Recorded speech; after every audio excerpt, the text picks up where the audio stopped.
साथी, मैं लक्ष्मी बनकर तुम्हें सुख समृद्धि दूं, मैं सरस्वती बनकर तुम्हें ज्ञान दूं, मैं पार्वती बनकर तुम्हें स्वाभिमान दूं, दुर्गा बनकर तुम्हें शक्ति दूं, काली बनकर तुम्हारे दुखों का नाश करूं, शीतला बनकर तुम्हारे जीवन में शांति लाऊं, ज्वाला बनकर तुम्हारे जीवन में रोशनी लाऊं और अन्नपूर्णा बनकर तुम्हारी जिंदगी को खुशहाल बनाऊं।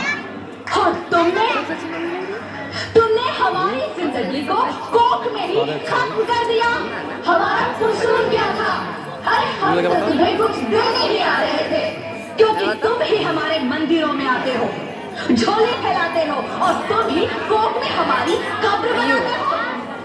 तुम जैसे लोगों को हमारे मंदिरों में आने का कोई हक नहीं है, जो मंदिर में आकर चुनरी उड़ाते हैं और कोख में ही हमारी बलि चढ़ाते हैं।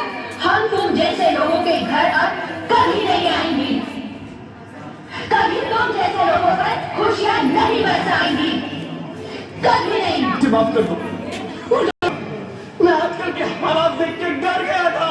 हालात को दोष मत दो मूर्ख, ये हालात भी तुम जैसे गंदी सोच के लोगों ने बनाए हैं। अगर इतना ही डर था तो अपनी माँ को क्यों नहीं मारा, अपनी बहन को क्यों नहीं मारा, अपनी बीवी को क्यों नहीं मारा, हमें क्यों मारा?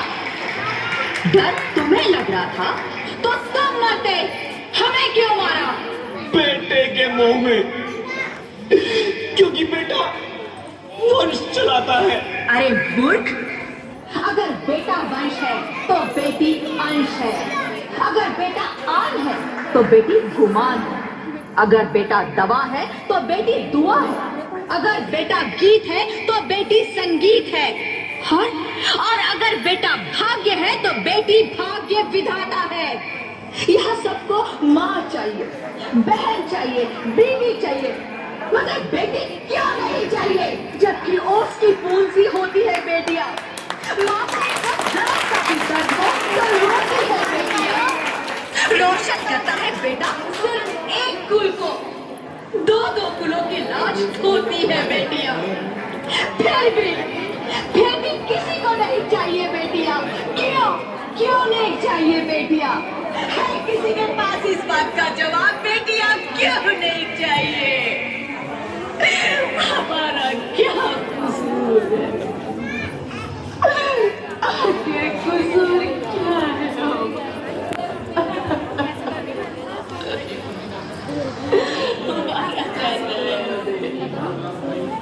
क्यों नहीं चाहिए बेटियां? क्यों नहीं?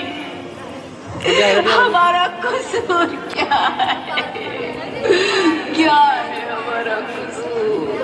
गलती नहीं, मुझे माफ कर दो, मुझे माफ कर दो मेरी बच्ची, मुझे माफ कर दो।